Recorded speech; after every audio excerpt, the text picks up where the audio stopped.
Hi, I'm Dr. Rob Wildman, and this video is all about protein, my favorite nutrient. Super excited to do it. We're going to cover a lot of ground, including different types of protein, protein in the human body, what happens in muscle when we eat protein, what happens when we train and we eat protein, how much protein do we need, protein's thermogenic effect, the application of protein to different types of sports. Sit back, we're going to have a lot of fun. Here we go. Just about 10 years ago, I stated that the 2010s would be the decade of protein.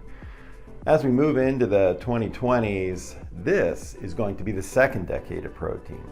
This is an exciting time because we're really learning more and more about the applications of protein to the human body. The human body, all of its structure and functional operations. But for our purposes, we want to know more about how the protein that we eat translates into muscle and performance aspects for athletes and people just looking to improve the way that their body performs and the way that their body looks. When considering protein as dietary macro, we see that primarily dietary protein is dedicated to nourishing the structural and functional basis of the human body, with very little that would be dedicated towards fuel intentionally. Meanwhile, carbohydrate and fat, primarily as a macro, they're delivering fuel to the human body. They have a little bit of a regulatory and structural role, but in general, carbohydrates and fats are fuel, separating macros into two broad categories: protein, structural, functional, and then carbohydrate and fat, which is more fuel with much less structural and functional.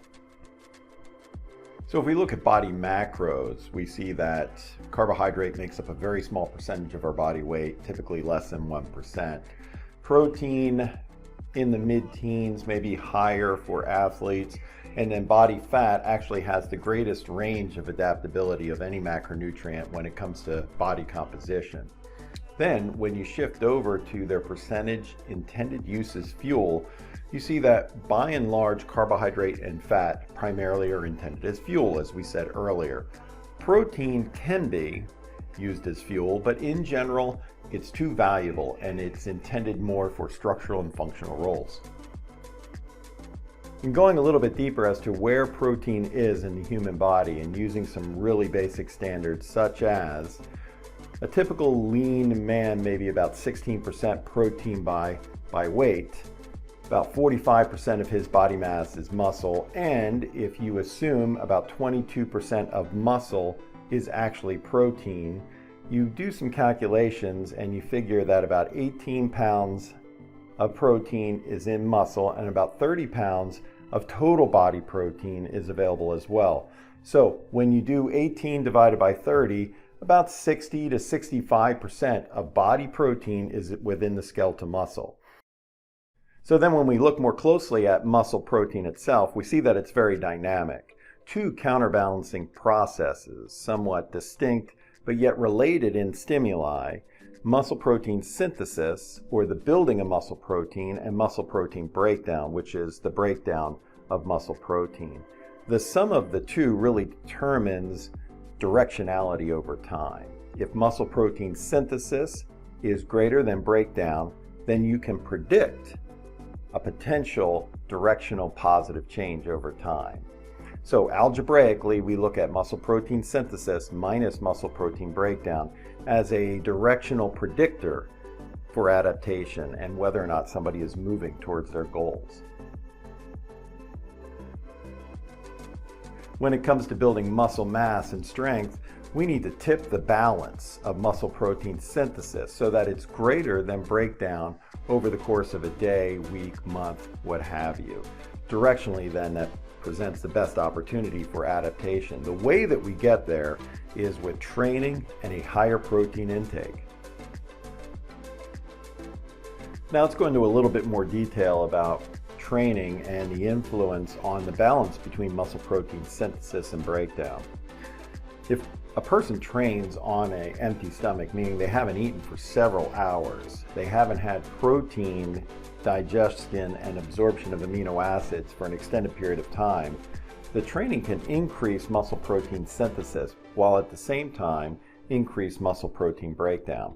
That's because the muscle doesn't have a big supply of amino acids coming in from the diet, so it has to draw upon the sources of protein that are already in there. It has to digest, break down its own protein in order to provide the amino acid building blocks.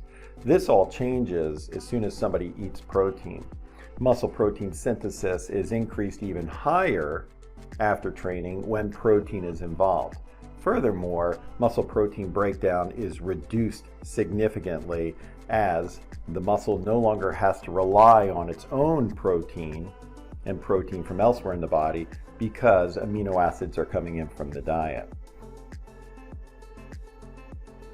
So we know the impact of a resistance training session will increase muscle protein synthesis, but how long does it last? And what's the impact on metabolism?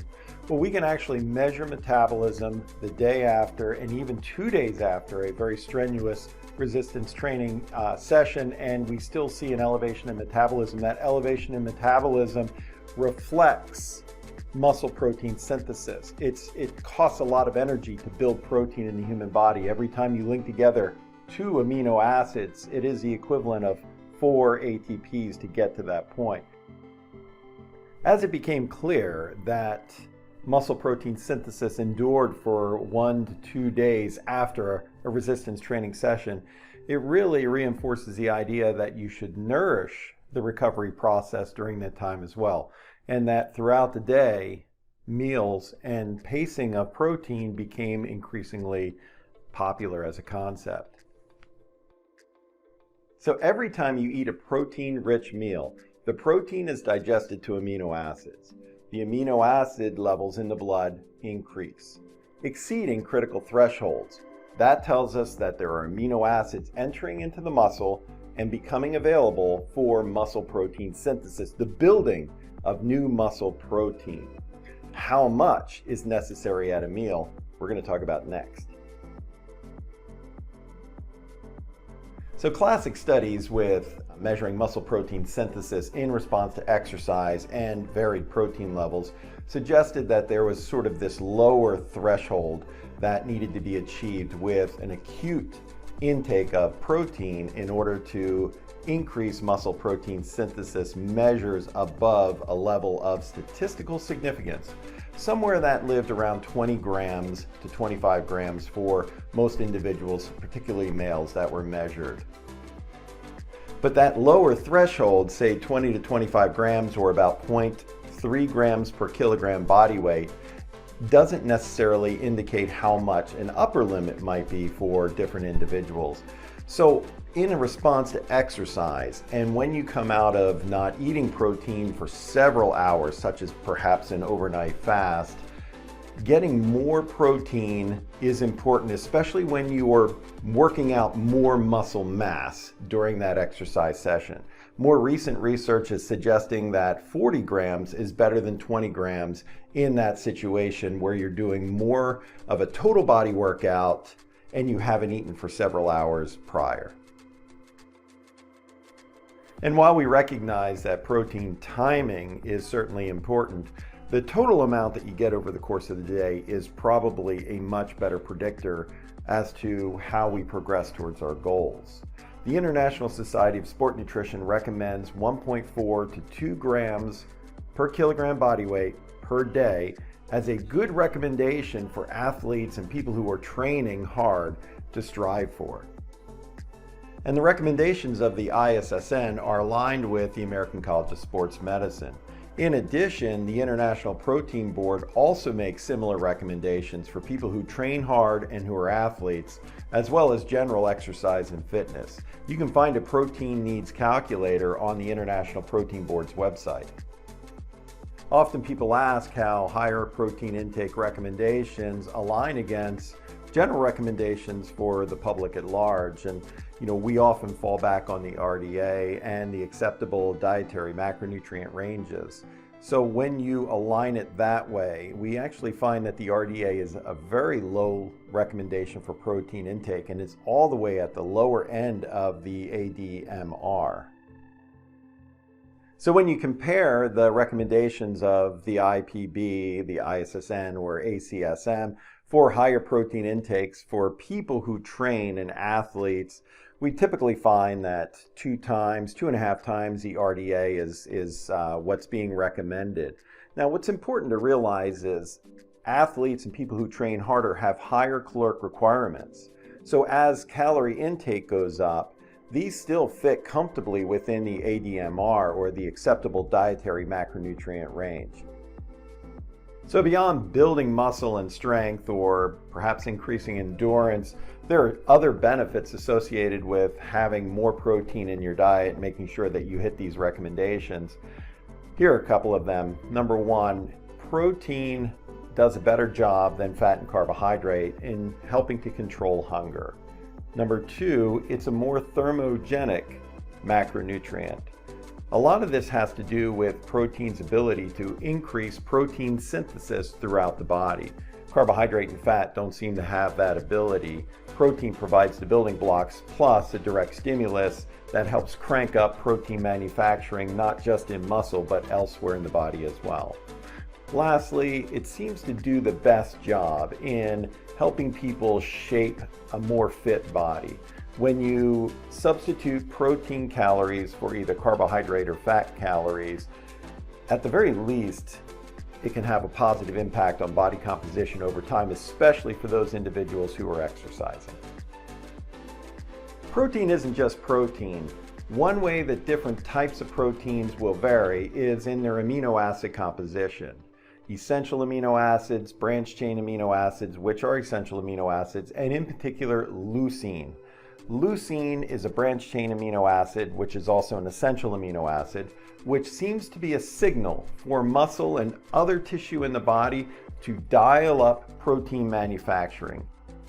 Now, how quickly different proteins are digested and absorbed has a lot to do with what happens in the stomach. The stomach is a very acidic environment, and those proteins that remain more soluble in an acidic environment tend to move through the stomach more quickly. For instance, whey protein loves stomach acid. It stays highly dissolved and is able to move into the small intestine quickly.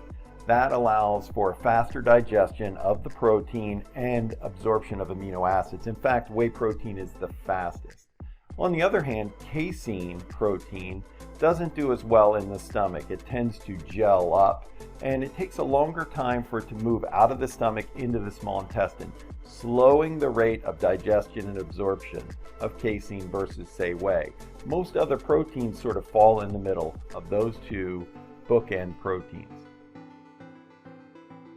When looking at the potency of different types of protein, we tend to find that whey protein, at least within the first hour or so, has the highest influx of amino acids, plus has the greatest impact on muscle protein manufacturing. Some of that is because of the higher leucine content, and the other part of it is because whey protein is being digested and the amino acids are being absorbed at a faster rate. So while whey protein is viewed by many to be the most potent of the proteins, there's certainly no shortage of different protein options today to help people achieve their higher protein recommendations. So we're going to wrap it up right there for this video, and certainly there's the opportunity for additional videos within the series on protein-related matters. I'm Dr. Rob Wildman. If you'd like to reach out to me, you can reach out to me at the email address that's here, drrobwildman@outlook.com. Or you can get in touch with me through Instagram or Twitter at TheNutritionDoc.